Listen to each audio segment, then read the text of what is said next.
Hi friends, welcome back to our channel. എല്ലാവർക്കും പുതിയൊരു വീഡിയോയിലേക്ക് സ്വാഗതം. അപ്പം ഞാൻ വന്നിരിക്കുന്നത് ഈ റമളാനൊക്കെ ആകുമ്പോൾ നമുക്ക് ഉണ്ടാക്കിയെടുക്കാൻ പറ്റിയ ഒരു അടിപൊളി എളുപ്പത്തിൽ 5-10 മിനിറ്റ് ഉപയോഗിച്ചിട്ട് നമുക്ക് ഉണ്ടാക്കിയെടുക്കാൻ പറ്റിയൊരു നോമ്പുതുറ വിഭവമായിട്ടാട്ടോ. അപ്പോൾ അതിന് ഞാൻ വേണ്ടി ഇവിടെ കസ്റ്റാർഡ് പൗഡർ വാങ്ങിയിട്ടുണ്ട്. ഇതെല്ലാ കടയിലും അവൈലബിൾ ആണ്. വെറും 33 രൂപ മാത്രമേ ഉള്ളൂ കേട്ടോ ഇതിന് വില. അതിൽ നിന്നും ഏകദേശം 2 ടേബിൾ സ്പൂൺ എടുത്താൽ നമുക്കൊരു 4 ബൗളിലേക്കൊക്കെ സെർവ് ചെയ്യാനുള്ളത് ഉണ്ടാവും കേട്ടോ.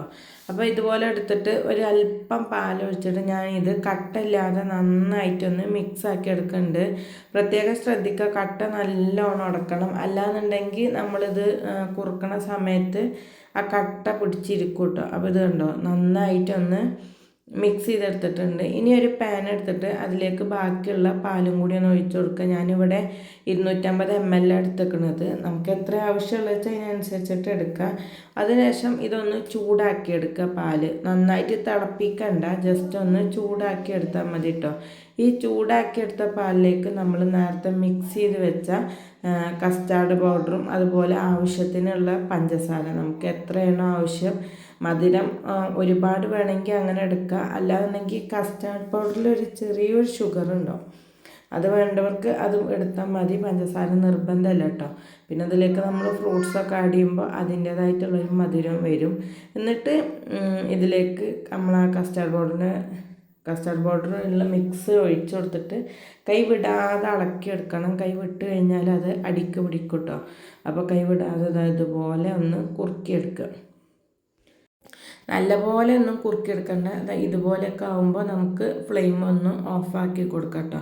ഇതിന് ശേഷം ഇത് ഫ്ലെയിം ഓഫാക്കിയിട്ട് ചൂടാറിയതിന് ശേഷം മാത്രം ഫ്രിഡ്ജിലേക്ക് വെച്ചിട്ട് തണുപ്പിച്ചെടുത്താൽ മതി. അപ്പോൾ അത് ഞാൻ ഓഫാക്കിയിട്ട് നന്നായിട്ട് ചൂടാറിയിട്ടുണ്ട്. ഇനി ഇത് ഫ്രിഡ്ജിൽ വെച്ചിട്ട് ഒരു 1-2 മണിക്കൂർ ഒന്ന് തണുപ്പിച്ചെടുക്കുമ്പോൾ അത് കണ്ടോ നന്നായിട്ട് കുറുകി വരും. അപ്പോൾ ഇത്രേ ഉള്ളൂ കേട്ടോ ഇത് ഉണ്ടാക്കാനുള്ളത്. ഇനി ഇതിലേക്ക് നമുക്ക് നട്ട്സോ ഫ്രൂട്ട്സോ നമ്മളെ കയ്യിൽ എന്താണെന്ന് വെച്ചാൽ അതൊക്കെ ആഡ് ചെയ്ത് കൊടുക്കുക. ഞാനിപ്പോൾ ഇവിടെ ഫ്രൂട്ട്സാണ് ഇടുന്നത്. അതായത് മുന്തിരി, നേന്ത്രപ്പഴം, മാങ്ങ, ആപ്പിള്, അനാറ്, അങ്ങനെ ഏത് ഐറ്റം വേണമെങ്കിലും ഇതിലേക്ക് ഇട്ട് മിക്സ് ആക്കട്ടോ. അപ്പോൾ ഇത്രയേ ഉള്ളൂ. റമളാന് വെറും 10 മിനിറ്റ് വെച്ചിട്ട് നമുക്ക് ഉണ്ടാക്കിയെടുക്കാം. ഫ്രിഡ്ജിൽ ഒന്ന് തണുപ്പിച്ചെടുക്കുന്ന ടൈം മതി. ഇനിയിപ്പോൾ അതിനെ തണുപ്പിച്ചെടുത്തില്ലാച്ചിട്ട് കുഴപ്പമൊന്നുമില്ല, അങ്ങനെ ഇത് ഉണ്ടാക്കി കഴിക്കട്ടോ. തണുപ്പിച്ചെടുത്താൽ വേറെ ഒരു ഐസ്ക്രീമിൻ്റെ ഒക്കെ ഒരു ടേസ്റ്റിൽ വരുന്നുള്ളൂ. ലാസ്റ്റ് ഞാൻ അതിലേക്ക് 2 ടേബിൾ സ്പൂൺ കസ്കസും കൂടി ചേർത്തിട്ടുണ്ട്. അപ്പോൾ നമ്മൾ ഐറ്റം ഇവിടെ റെഡി ആയിക്കണം കേട്ടോ. അപ്പോൾ നല്ല ചൂടിനൊക്കെ ഈ സമയത്ത് നോമ്പിനൊക്കെ ഉണ്ടാക്കാൻ പറ്റിയ ഐറ്റമാണ്. ഇഷ്ടപ്പെട്ടെങ്കിൽ ചാനലൊന്ന് സബ് ചെയ്യട്ടോ.